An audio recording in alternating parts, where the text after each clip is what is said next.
Hello everyone, now we are entering February 2026। आप में से बहुत सारे एस्पिरेंट होंगे जो कि ये कहेंगे कि भाई फरवरी से तो बस मैं अब प्रीलिम्स ही करूँगा। कर लो, अच्छी बात है। बट दिक्कत क्या होगी? दिक्कत ये होगी कि अगर फरवरी, मार्च, अप्रैल और मई में बस भैया जी आप प्रीलिम्स ही कर रहे हो, तो जो भी आपने मेंस में पढ़ा है वो सब ज़ीरो हो जाएगा। अब तुम में से कुछ एस्पिरेंट कहेंगे भाई मेरा तो प्रीलिम्स ही नहीं हो रहा, मेरा पहले प्रीलिम्स हो तो मेंस का सोचूंगा। तो मैं कहूँगा यूपीएससी की अटेम्प्ट देना ही बर्बाद है समय। क्यों? क्योंकि प्रीलिम्स मिलने के बाद आपको कुछ नहीं मिलता। कुछ नहीं मिलता, there is nothing that you get. Mains के बाद एटलीस्ट आपको ना इंटरव्यू देने का मौका मिलता है। तो एक सेंस ऑफ फुल कंप्लीशन आती है कि मैंने सारे के सारे स्टेजेस देख लिए।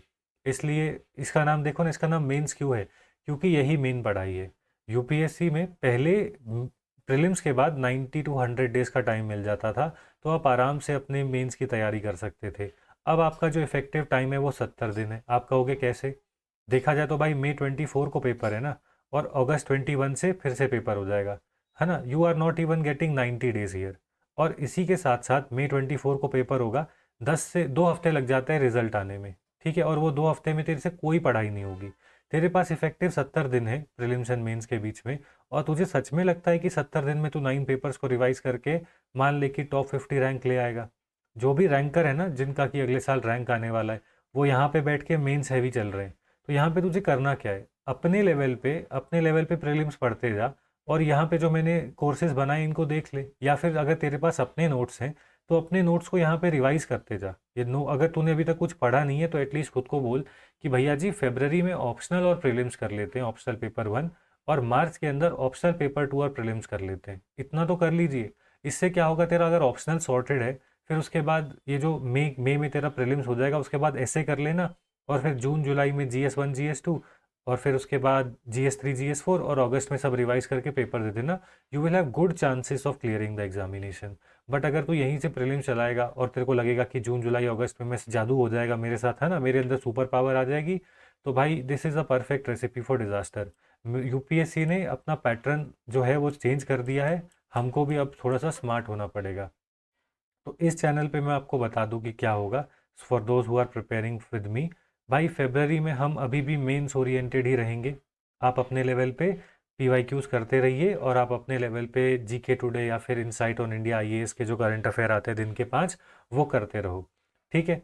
मार्च के अंदर में हर चीज़, जितने भी हमने अभी तक टॉपिक्स कवर किए होंगे, सब रिवाइज करेंगे भैया जी बैठ के।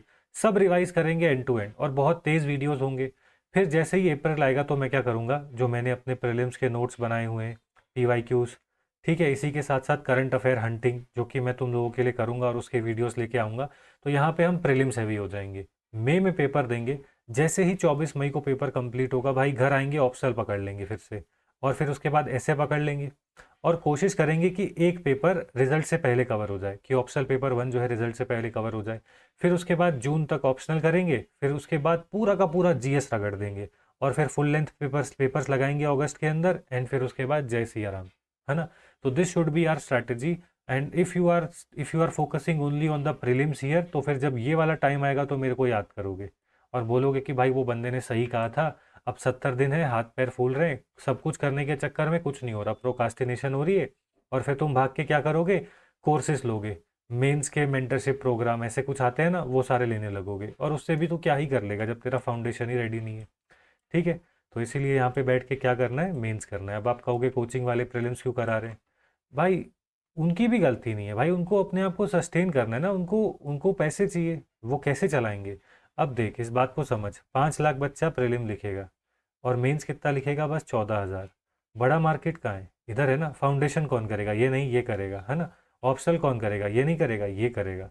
तो सारा का सारा पैसा इधर है, तो इसलिए इस वाले रीजन को ज़्यादा केटर किया जाता है। यहाँ पे तो मतलब कोई अच्छे टीचर भी मिलना मुश्किल है ना। तो अब वैसे कि अब मेरा चैनल तो फ्री है ना, मेरे तो चैनल का नाम ही फ्री यूपीएससी कोर्सेज है।